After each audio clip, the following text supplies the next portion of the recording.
구약성경 사무엘상 6장 19절에서 7장 2절까지입니다.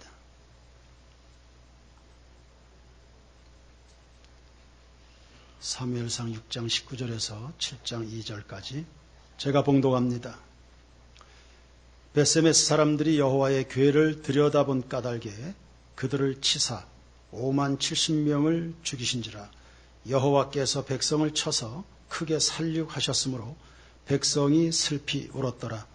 벳세메스 사람들이 이르되 이 거룩하신 하나님 여호와 앞에 누가 능히 서리요? 그를 우리에게서 누구에게로 올라가시게 할까 하고 전령들을 기럇 여아림 주민에게 보내어 이르되 블레셋 사람들이 여호와의 궤를 도로 가져왔으니 너희는 내려와서 그것을 너희에게로 옮겨가라. 기럇 여아림 사람들이 와서 여호와의 궤를 옮겨 산에 사는 아비나답의 집에 들여놓고 그의 아들 엘리야사를 거룩하게 구별하여 여호와의 궤를 지키게 하였더니 궤가 기럇 여아림에 들어간 날부터 20년 동안 오래 있은지라. 이스라엘 온 족속이 여호와를 사모하니라. 아멘. 법궤 이야기를 계속 전하고 있습니다. 법궤는 자그마한 나무 상자로서 겉은 순금으로 도금이 됐습니다. 이스라엘 백성들이 애굽에서 탈출해 나와서 시내산에서 처음 제작이 됐습니다. 그 법궤 안에는 하나님의 율법을 새긴 두 돌판이 보관이 됐습니다. 이 땅 위에 좌정하여 계시는 하나님의 보좌, 말씀을 중심으로 그 말씀을 매개로 당신이 지으신 세상을, 모든 피조물을 다스리는 그런 상징적인 물건입니다. 그 법궤가 곧 하나님은 아니지만 하나님의 임재를 상징한다는 점에서 아주 귀한, 그 당시 구약교회, 여호와 종교의 상징이었습니다. 지금 우리는 그 법궤의 이동 경로를 따라서 어떤 일들이 어떻게 벌어지는지를 묵상하고 있는 겁니다. 시내산에서 출발해서 40여 년간 길도 없이 물도 없는 광야를 그 법궤가 인도했습니다. 죽음의 강 요단강물을 건넜죠. 부끄러운 광야 생활을 종식하면서 하나님이 약속하신 젖과 꿀이 흐르는 가나안 땅에 법궤를 앞세워서 하나님의 백성들이 진입하게 됐습니다. 그때 그 성전, 그 법궤를 모시는, 그 당시는 성막이었습니다. 그 성막이 선 자리, 하나님이 좌정하사 가나안 땅을 통치하는 그 신앙의 구심지가 바로 실로라고 하는 곳이었습니다. 거기에 잘 안치되어 있던 법궤가 전쟁터로 무지몽매한 변질되고 타락한 이 제사장들에 의해서 이 법궤가 전쟁터로 나가게 됐습니다. 거기에서 전쟁에서 패배했죠. 전쟁에서 패배하면서 본래 그 법궤를 안치해놨던 실로라고 하는 그 거룩한 땅이 다 전쟁에서 패배하면서 함께 회파된 겁니다. 전쟁에서 전리품으로 전락해버린 법궤가 블레셋 족속의 다곤 신전으로 들어갔습니다. 하나님이 거기서 큰 일들을 행하셔서 많은 재앙을 내리면서 하나님 살아계심을 스스로 증명해 보이면서 그 법궤가 벳세메스로, 그리고 이 벳세메스에서 다시금 기럇 여아림으로 올라가게 됩니다. 그리고 거기에서 20년 동안 다윗이 왕이 되고, 그래서 시온성으로 그 법궤를 옮겨올 때까지 20년 동안 기럇 여아림에 머물게 된 그 이야기를 하고 있습니다. 법궤는 하나님의 임재라고 그랬습니다. 그 하나님의 임재, 하나님의 좌정하심, 그것이 얼마나 축복스러운 겁니까? 그런데 어떤 사람에겐 그분의 임재가 축복이지만 어떤 곳에선 저주와 재앙으로 나타나는 그 이야기를 지금 살펴가고 있는 겁니다. 지금 벳세메스에 법궤가 당도해 있습니다. 이 벳세메스는 어떤 마을이냐? 여호수아서 21장 13절을 보십시오. 여호수아서 21장 13절. 준비가 안 됐는가요? 예. 여호수아 21장 13절. 제사장 아론의 자손에게 준 땅은 살인자의 도피성 헤브론과 그리고 어딥니까? 벳세메스. 그러니까 벳세메스는 아론의 후손들, 즉 성전에서 하나님의 예배를 관장하고 그리고 성전의 기구들을 관리하는 그런 사람들이 살고 있는 동네입니다. 여러분 기가 막히지 않습니까? 이스라엘의 허구 많은 그 마을 중에서 하필 법궤가 찾아 들어가게 된 곳이 제사장 후손들이 살고 있는 법궤를 관리하는 벳세메스로 들어갔다는. 세상은요 우연은 없습니다. 마치 톱니바퀴가 맞아 돌아가듯 하나님의 뜻을 따라 정확하고 실수 없이 하나님의 뜻을 수행하면서 세상의 역사는 돌아가고 있습니다. 여러분의 개인을 향한 하나님의 인도하심도 마찬가지입니다. 이해할 수 없는 여러 가지 혹은 용납할 수 없는 여러 가지 상황들이 여러분 주변에 일어난다고 해도 그 모든 것들을 믿음과 감사로 받으면 버릴 것이 하나도 없습니다. 그러니 우리의 인생이 하나님의 뜻 가운데 있으니 여러분은 삶의 순간순간을 아주 치밀하게 사셔야 됩니다. 주도 면밀하게. 인생을 대충 살 수 없습니다. 그렇게 살면 안 됩니다. 그리스도인은. 고린도전서 14장 40절에 모든 것을 품위 있게 하고 질서대로 하라 했습니다. 뭐가 품입니까? 무엇이 품일까요? 명품 옷을 걸치고 화장 잘하고 삐까뻔쩍한 승용차를 타고 다니면 그거 품이 있는 겁니까? 아니요. 성령의 인도하심을 따라 하나님의 자녀로 영적인 자태를 가지고 살아가는 성도들입니다. 모든 것을 질서 있게 하라. 뭐가 질서입니까? 하나님의 뜻을 따라서 어김없이 순종의 걸음을 살아가게 되는 것입니다. 다시 말하면 하나님의 뜻 성령의 인도하심에 보조를 같이 하는 그 삶이 바로 품이 있고 질서 있는 인생입니다. 어느 누군가가 그런 이야기 했습니다. 부정적이거나 소극적인 사람하고는 일 같이 하면 안 된다. 매사가 부정적이거나 소극적인 사람하고는 어울리면 안 된다. 뭔 뜻입니까? 하나님에 대해서 부정적이다. 매사가 모르겠습니다. 어려서부터 그 인격이 어떻게 형성됐는지 모르지만 매사가 사람이 부정적이다. 그리고 하나님의 의로운 일에 주님이 영광 받으실 수 있는 그런 일들에 소극적인 사람들이다. 하나님의 말씀에 순종하는 일에 주님을 섬기는 일에 소극적인 사람들이다. 그런 사람들하고는 같이 일하면 안 된다.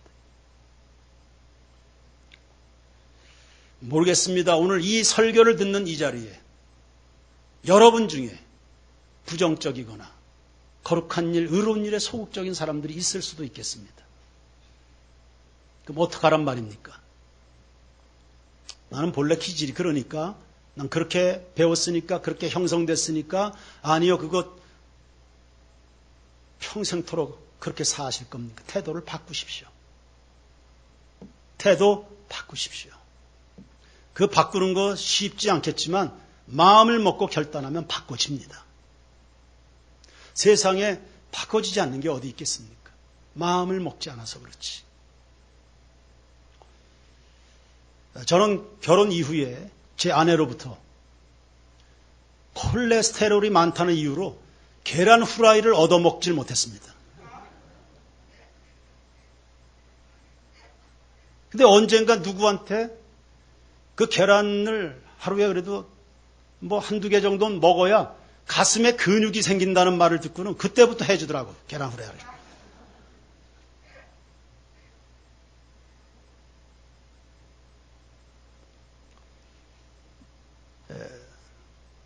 뭐 익숙하지 않아서 그렇겠죠. 그 기름진 계란 후라이. 뭐 소화가 잘 안 될 수도 있겠습니다. 특히 아침에 계란 후라이를 먹으면 하루 종일 속이 볶입니다. 특히 한국을 벗어나서 외국을 다니다 보면 아침은 거의 다 계란 나옵니다. 그거 먹고 살겠다고 기운 써야지 해서 그거 먹었다가 하루 종일 속이 더부룩한 게 좋지 않습니다. 근데 그 계란 후라이를 계속 먹다 보니까 지금은 아침에 2개를 먹어도 거뜬합니다. 바꾸면 바꿀 수 있는 겁니다. 신앙적으로, 성경적으로 하나님께서 기뻐하시는 뜻을 따라 여러분의 삶의 태도를 축복스럽게 바꿔가는 그런 성도들 되기를 축복합니다. 법궤가 제대로 찾아 들어왔죠. 베세메스 사람들이 기뻐하는 것은 너무나 당연합니다. 하나님 앞에 제사를 드리고 그리고 자신들의 기쁨을 충분히 표현을 했습니다. 그런데 너무 기쁨에 취했을까요? 큰 실수를 저질렀습니다. 그 기쁨이 곡소리로 바뀌게 됐습니다. 사람들이 전혀 조심성 없이 법궤를 들여다보다가 큰 재앙을 만나게 된 겁니다. 법궤는 어떻게 관리해야 되는가? 민수기 4장 4절부터 6절 말씀까지를 보겠습니다. 고핫 자손이 회막 안에 지성물에 대하여 할 일은 이러하니라. 진영이 전진할 때에 아론과 그의 아들들 대제사장 그룹입니다. 대제사장만이 그 지성소에 들어가서 칸 막는 휘장을 걷어 증거궤를 덮고 휘장으로 증거궤를 덮습니다. 그 다음 그 위를 해달의 가죽으로 덮고 그 위에 순청색 보자기를 덮고 그 다음에 운반하는 겁니다. 민수기 4장 15절을 또 보십시오. 진영을 떠날 때 아론과 그의 아들들이 대제사장입니다. 성소와 성소의 모든 기구 덮는 일을 마치면 삼중 보자기로 덮는 것을 마치면 고핫 자손들이 와서 낼 것이니라. 그러나 성물은 어떻게 해요? 만지지 말아라. 그들이 어떻게 됩니까? 죽습니다. 그 다음 민수기 4장 20절 다 같이 읽겠습니다. 시작. 그들은 잠시라도 들어가서 성소를 보지 말라. 그들이 죽으리라 했습니다. 정리하면 법궤는 덮는 겁니다. 보자기로. 대제사장 그룹 외에는 볼 수도 없고 만질 수도 없습니다. 신체 접촉 금지되어 있습니다. 뚜껑을 여는 건 더더군다나 있을 수 없습니다. 대제사장과 그 외의 사람들은 보는 것조차도 허락이 되지 않았습니다. 우리 죄인된 인간이 중보자 되신 그리스도의 공로 없이 누구든지 거룩하신 하나님 앞에 나아갈 수 없음을 말씀하는 것입니다. 그래 우리는 오늘도 예배를 드립니다. 만인 제사장 교리 오늘날 기독교에 다 이제 퍼져 있습니다만 만인 그렇다고 해서 우리의 공로와 우리의 이름으로 우리의 의로 우리의 옷으로 하나님을 만나지 않습니다. 다 우리는 예수의 이름으로 예배하고 예수의 이름으로 기도하고 예수의 이름 의지해서 죄사함 받고 예수의 이름으로 응답과 축복을 누리는 것입니다. 성령의 역사도 그리스도 예수의 보혈의 공로 뒤를 따라오는 것입니다. 근데 사람들이 겁도 없이 법궤 뚜껑을 연 겁니다. 왜 그렇게 조심하지 않았을까요? 단순 호기심이었겠죠. 그동안 아무나 볼 수 없었던 법궤가 우리 앞에 놓여있다. 하지 말라는 것은 하고 싶은 마음들. 이것이 다 세속적인 마음들입니다. 하나님의 거룩하고 영광스러운 것을 세속적으로 만져가는, 세속적으로 적용시켜가는, 하지 말라는데, 선악과 먹지 말라는데 그거를 먹고 싶어 하지요. 자기들이 제사장 흉내를 냈었을 수도 있겠습니다. 대제사장이 없는데, 대제사장은 저 실로에나 있는데, 그리고 엘리 제사장이 이미 죽었는데, 그런 마음에 자신들이 함부로 손댈 수도 있었겠습니다. 아니면 그 안에 율법 돌판이 잘 간직되어 있나, 블레셋 민족에게 갔다 왔는데 율법 돌판이 잘 보관되어 있나를 확인하고 싶은 마음도 있었을 겁니다. 아니면 자신들이 법궤가 우리 마을에게 왔다. 그래서 기뻐서 정성스럽게 예배를 드렸습니다. 그 공로의식을 따라서 자기들 정도면 할 수도 있겠다. 이런 생각을 했었을 겁니다. 아니면 그 순간 법궤가 초라하게 느껴진 것은 아니었는지요. 하나님의 장막 안에 존귀와 이음 갖추고 그래서 재앙들의 돌봄을 받아야 될 그 법궤인데 어느 순간 전쟁 전리품으로 전락을 하더니 가까스로 돌아와서 어느 시골 동네 들판에 차디찬 돌 위에 놓아져 있는 겁니다. 법계의 지금의 초라한 현실을 보면서 그냥 쉽게 아무렇게나 다루어도 된다는 생각을 했을 가능성도 있습니다. 그러나 그럴 수 있는 겁니까? 여러분, 하나님의 영광은 법계의 형편에 따라 바뀔 수 없는 것입니다. 예를 들어서 유명한 목사님이 강단에 서서 기품 있게 하나님의 말씀을 전하면 그 말씀에는 권위가 있고, 이름도 없는 무명의 평신도 구역장이 여러분 앞에서 말씀을 전하면 그 말씀은 권위가 없는 것입니까? 부교육자들이 저에게 건의합니다. 혹은 어떤 권사님들이 저에게 건의합니다. 저희들이 이야기하면 안 듣습니다. 목사님이 좀 해주십시오. 목사님이 말하면 들으니까. 그것도 건강한 교회 모습은 아닙니다. 하나님의 말씀에 근거해서 누구든지 이야기를 하고 권면하면 그 말씀 앞에 아멘 할 수 있어야. 전세인교회가 그런 교회이기를 축복합니다. 법궤는 성전 안에 놓였든 지금 들판에 놓여 있든 그 위엄과 영광은 동일한 것입니다. 예수 그리스도께서 저 영광스러운 하늘 보좌에 계시든 마치 죄인처럼 되셔서 이 땅 위에 오셔서 갈릴리 호수를 거니시든 아니면 피를 철철 흘리며 십자가에 못 박혀 처절한 대속제물로 죽어가시는 순간이 됐든 그분은 하나님의 아들이시요 우리의 구원자 하나님의 영광이신 줄로 믿습니다. 법궤는 백성들의 무능함 때문에 잠시 블레셋에 내려가 있긴 했었습니다. 그런데요, 하나님이 스스로의 힘으로 원수들을 이기셨고 그 모든 모욕과 속박을 벗으셨지요. 예수 그리스도께서는 무덤에서 스스로 일어나 사망 권세를 깨셔서 모든 인류의 주와 그리스도가 되셨는 줄로 믿습니다. 예수는 예수님이신 겁니다.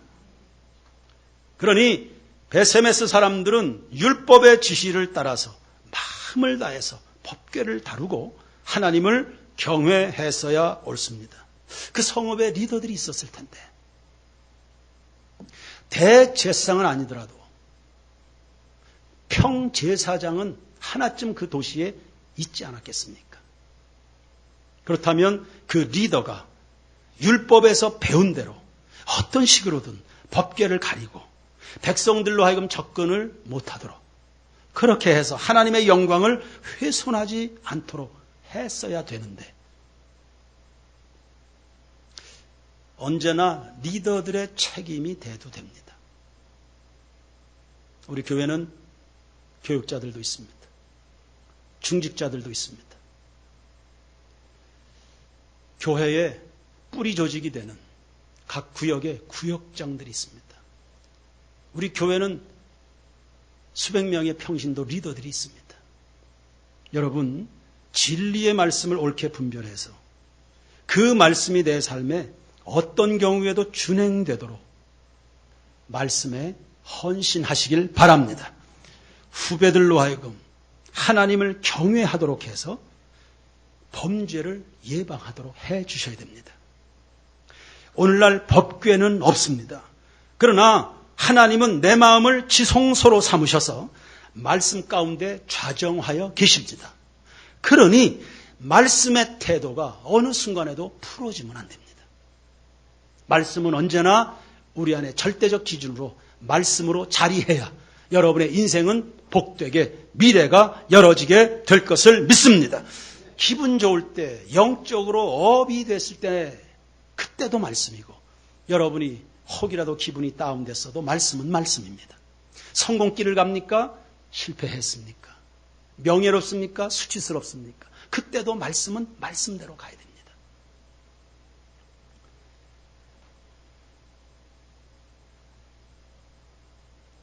우리 교회 아무개 성도가 나이도 있고 어디 가서 일하는 것도 참 어렵고 일거리를 찾다 보니까 어느 리조트에 마트에서 일을 하게 됐던 모양이에요. 리조트는 주말이 바쁘고 쉴 수가 없습니다. 그래서 주일 예배를 나올 수 없게 됐다는 우리 부교육자가 저에게 그런 보고를 하는 거예요. 왜 나한테 그런 보고를 하는가? 목사님은 그 암흑의 성도에게 뭐라고 이야기했냐? 그게 나한테 보고할 내용이냐? 하나님의 구원의 은혜를 받은 사람이 주의를 지킬 수 없는 그런 일에 관심을 갖는 것 자체가 문제가 아니냐? 그만두게 해라. 그런 건 나한테 보고하지 말고 그걸 조치를 해야지.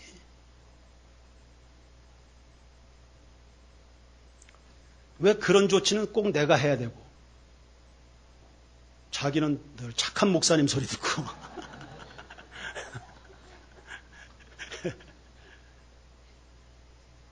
그래서요, 정상수 장로님이 언젠가 그랬어요. 저는 황교안 목사님이 제발 전배식 목사님만큼 좀 착하면 좋겠다래.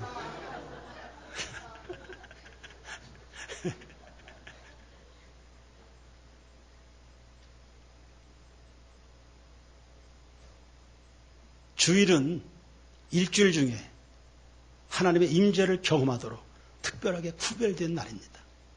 법궤의 영광을 훼손하는 것처럼 주일을 범하는 것은 그 하나님의 영광을 손대는 겁니다. 서로 돌아보아 사랑과 선행을 격려한다는 것은 믿음을 지켜가도록 섬기는 겁니다. 서로를. 칭찬하고 위로하고 용기 주는 것만 아니라 서로 돌아보아 사랑과 선행을 격려하는 그 말에는 서로 믿음을 지켜가도록 서로가 버팀목이 되어줘야지. 여호수아서 1장 8절을 다 같이 읽겠습니다. 시작. 이 율법책을 내 입에서 떠나지 말게 하며 주야로 그것을 묵상하여 그 안에 기록된 대로 다 지켜 행하라. 그리하면 내 길이 평탄하게 될 것이며 내가 형통하리라. 할렐루야. 하나님은 자기에 대한 모독을 용서치 않으십니다. 갈라디아서 6장 7절에 스스로 속이지 말라. 하나님은 어떻게 해요? 업신여김을 받. 사람이 무엇으로 심든지 그대로 거둔다. 하나님은 벳세메스 사람들의 신성 모독 행위에 대해 신속하고도 파괴적인 징계를 내리셨습니다. 19절에 보시면 가로에서 5만 명 그리고 70명을 죽이셨다 했습니다. 백성들이 슬피 울었죠. 3,000년 전에 조그만 시골 동네입니다. 거기에서 5만 명이 죽었다? 글쎄 설득력이 있을까요? 그래서 학자들은 70명이었을 것이다. 대부분 그렇게 추측합니다. 그런데 몇 명이 죽었다는 것보다 몇 명이 피해를 받았다. 이런 것들보다 하나님의 사람들이 하나님께 특별히 기대를 한 몸에 받고 있었던 벳세메스 사람들이 하나님이 다 생각이 있으셔서 법궤를 다른 동네가 아니라 그 동네로 보냈는데 그런 것을 생각하지 못하고 불순종했다는 것, 그리고 불순종에 하나님이 징계 채찍을 드셨다는 그것이 중요한 겁니다. 하나님은 거룩한 것들을 세속화시켜가는 것들을 미워하십니다. 경배받으셔야 될 하나님의 영광을 호기심이나 구경거리 정도로 안목의 정욕, 육체 정욕 따라 그렇게 살아가는 거 그거 용납하시지 않습니다. 벳세메스 사람들을 치신 것은 일벌백계의 성격이 짙습니다. 이후로도 나타날 수 있는 교회 공동체, 하나님 나라에 세속화시키려고 하는 그런 시도를 엄중히 경고하시는 겁니다. 그래서 벳세메스 사람들도 법궤를 감당하지 못하고 기리앗 여아림을 보냅니다. 그리고 거기에 20년 동안 존속하게 됩니다. 몇 가지 정리하고 설교를 마무리하려고 합니다. 첫 번째, 하나님은 공평하신 분이십니다. 죄에 대해서 차별이 없으세요. 5장에서 블레셋 사람들 하나님의 영광을 모독합니다. 치시죠? 당신의 백성들 벳세메스 사람들도 하나님 앞에 잘못하니까 또 치십니다. 인간은 누구나 죄 앞에서 공평한 겁니다. 유전무죄, 무전유죄 이런 거는 세상에서 통하는 말입니다. 하나님 앞에서는 그렇지 않습니다. 로마서 1장 18절 말씀입니다. 다 같이 읽습니다. 시작. 하나님의 진노가 불의로 진리를 막는 사람들의 모든 경건치 않음과 불의에 대하여 하늘로부터 나타나나니. 로마서 2장 8절과 9절 또 봅니다. 다 같이 시작. 오직 당을 지어 진리를 따르지 아니하고 불의를 따르는 자에게는 진노와 분노로 하시리라. 악을 행하는 각 사람의 영에는 환난과 곤고가 있으리니 먼저는 유대인에게요 그리고 헬라인에게며 차별이 없지요. 성도 여러분 꼭 기억하십시오. 불신자들이 잘못해서 당하는 그런 저주를 교인들이 당하면 안 됩니다. 지금 베세메스 사람들은 하나님 모르는 블레셋 사람들이 당하는 고통을 똑같이 당하고 있는 겁니다. 성도 여러분, 우리는 불신자들처럼 맞고 살지 마십시오. 에베소서 5장입니다. 에베소 5장 6절에서부터 8절까지 다 같이 읽습니다. 시작. 하나님의 진노가 불순종의 하나님의 진노는 불순종의 아들들에게 나타난 겁니다. 물론 하나님의 자녀들을 향한 징계는 성격은 조금 다르긴 하지만 고생하는 건 똑같은 거 아닙니까? 지옥은 안 가겠지만. 계속 다시 시작. 하나님의 진노가 불순종의 아들들에게 임하나니 그러므로 그들과 함께 하는 자가 되지 말라. 너희가 전에는 어둠이더니 이제는 주 안에서 빛이라. 빛의 자녀들처럼 행하라. 아멘. 하나님은 죄에 대해서 공평하십니다. 그러나 상급과 칭찬에도 차별이 없으십니다. 로마서 2장 6절과 7절입니다. 시작. 하나님께서 각 사람에게 그 행한 대로 보호하시되 참고 선을 행하여 영광과 존귀와 썩지 아니함을 구하는 자에게는 영생으로 하시고 10절을 또 보십시오. 시작. 선을 행하는 각 사람에게는 영광과 존귀와 평강이 있으리니 먼저는 유대인에게요 그리고 헬라인에게라. 누구든지 믿음으로 살면 구원이고 누구든지 하나님의 말씀에 순종하면 축복입니다. 우리 세인교회 성도 여러분이요, 우리는 다 복받으면서 살아가십시다. 하나님 앞에 칭찬받으면서요. 할렐루야! 주신 은혜는 잘 감당하시고요. 블레셋 사람들이나 베세메스 사람들이나 재난이 닥치니까 보인 태도가 동일합니다. 그러면 안 되거든요. 은혜 받은 성도들과 모르는 성도들이 고난을 대하는 태도가 같을 수는 없습니다. 블레셋 그리고 제사장의 후손들이 문제가 생기니까 법궤를 떠나보내고 있습니다. 여러분, 뭔가 문제가 생겼다. 그러면 잘못한 것을 잘 살펴서 회개하고 하나님의 뜻대로 잘해볼 생각을 해야죠. 문제를 정직하게 직면해서 발전적이고도 축복되게 바꿔야 되는데 어떤 사람들은 그런 노력을 하는 것보다는 일단은 회피하고 숨어버리고 배척하고 두려워하고 원망을 합니다. 부정적인 사람들이죠. 삶의 발전을 기대하기 어렵습니다. 하나님과 더 이상 동행하기가 어렵습니다. 굴러온 목을 차버리지 마십시오. 하나님 생각이 있으셔서 베세메스에게 법궤를 맡겼는데 이 사람들이 감당을 못하고 법궤 가져가라고. 나 세인교회 담임 목사 못하겠다고 담임 목사 가져가라고. 이런 거 똑같은 거 아닙니까? 하나님이 어이가 없으시잖아요. 다 생각해서 김 집사야 39역을 좀 맡아주라. 아무개 권사요 찬양대 좀 부탁하고 싶다. 그런데 가져가라고 그러는 거예요. 예수께서 자기 땅에 오매 자기 백성이 영접하지 않았다는 이 말씀이 생각이 납니다. 예수님은 죄인들에게 구원을 주고 싶으셔서 이 땅에 오셨습니다. 헤롯이 감당을 못합니다. 다른 왕이 통치할 때가 아니라 자기가 통치할 때입니다. 기회입니다. 은혜가 온 겁니다. 자기 눈앞에서 죽여서 없애버려야 직성이 풀릴 사람이 됐습니다. 서기관 바리새인들도 그 잘난 전통에 매여가지고 예수님을 감당을 못했습니다. 오늘 여러분은 예수 그리스도로 말미암는 그 구원을 감당할 수 있겠습니까? 그 뒤에 면류관이 숨겨져 있는데 오늘 제시되어 있는 십자가를 여러분 감당할 수 있겠습니까? 영접하는 자, 곧 그 이름을 믿는 자들에겐 하나님의 자녀가 되는 권세를 주셨다 했습니다. 하나님의 은혜, 그리스도의 이름으로 오시는 호산나, 하나님의 이름으로 오시는 이여 오늘 우리를 구원해 주시옵소서. 그게 호산나입니다. 호산나의 이름으로 우리 가운데 오시는 그 주님이에요. 은혜 쏟아내지 마십시오. 하나님은 오늘도 은혜 줄 자를 찾고 계십니다.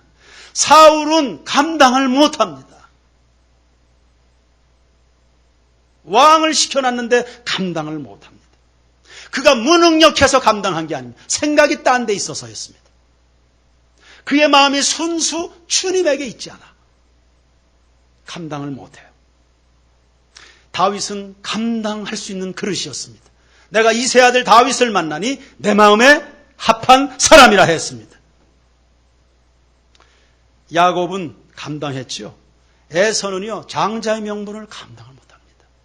뭐가 그렇게 바쁜지. 하루 온종일 들판으로 산으로 뛰어다니면서 자기 좋아하는 것만 그 사냥하고 그 육식을 즐기고 뭐가 그렇게 바쁜 겁니까? 뭐가 그렇게 바쁘냐고.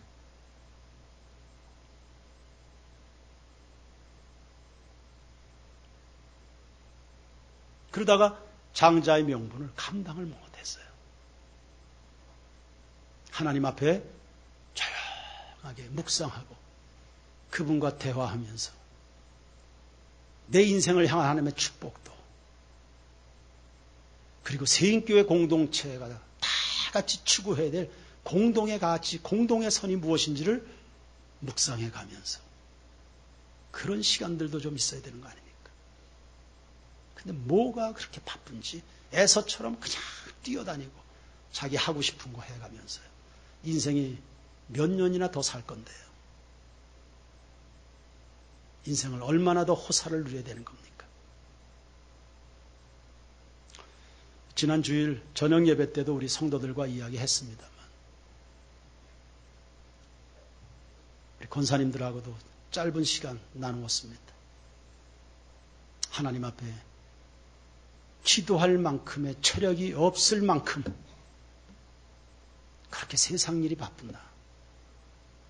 예배 자리를 지킬 수 없을 만큼 그렇게 바쁘고 피곤하냐. 그 일을 그만둬라. 그 일에 그렇게 뛰어다닐 그 열정만큼이나 하나님 앞에서 주어진 기회를 그것도 파수해야지.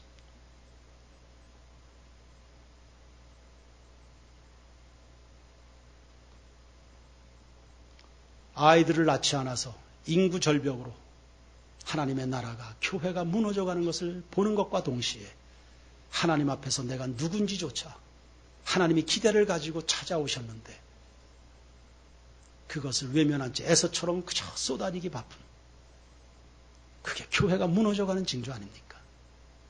하나님을 잃어가는 성도들의 모습입니다.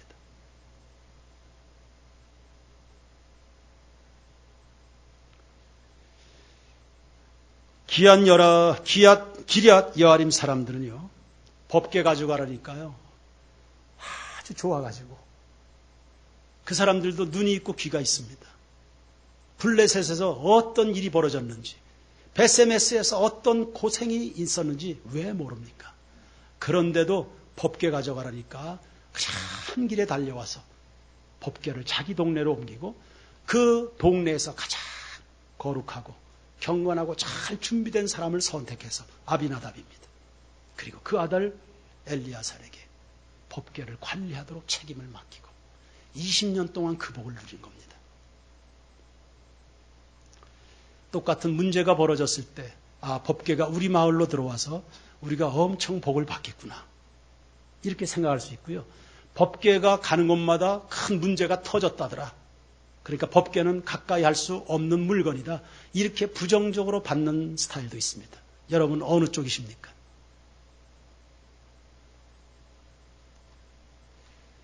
하나님을 모실 수 있는 것 축복인 줄로 믿습니다. 직분 맡아 봉사하는 것 축복인 줄로 믿습니다. 원주의 35만 영혼을 구원해 주시옵소서. 그 복음을 위해서 헌신하는 것, 축복하는 것, 기도하는 것, 복음을 전하는 것, 오늘은 이곳 내일은 저곳 복음 들고 전도지 들고 건빵 들고 뛰어다니는 것 축복입니까? 저주입니까? 축복이죠. 혁신 도시의 예배당을 건축하는 것은 축복입니까? 아니면 저주인 것입니까? 감당하십시오.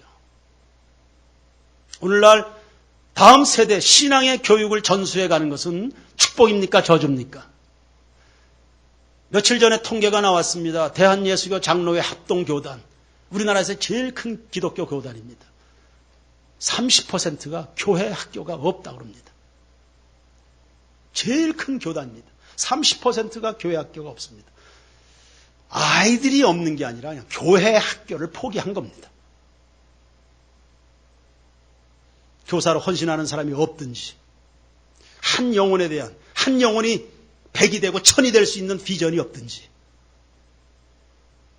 아이들 다루기가 힘들어서였는지, 아무리 작은 교회도 한 명은 있지 않을 겁니까?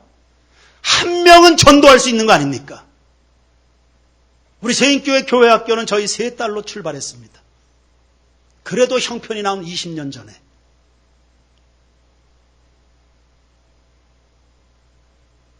왜 주신 축복을 그걸 왜 누리지를 않는가?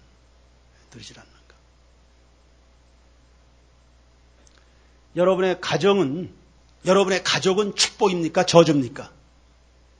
여러분의 자녀는 축복입니까? 혹입니까?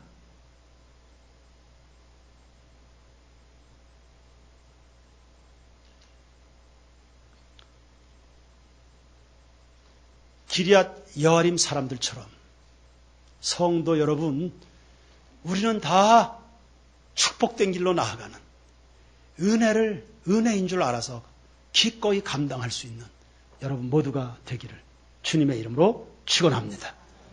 찬양 드립시다.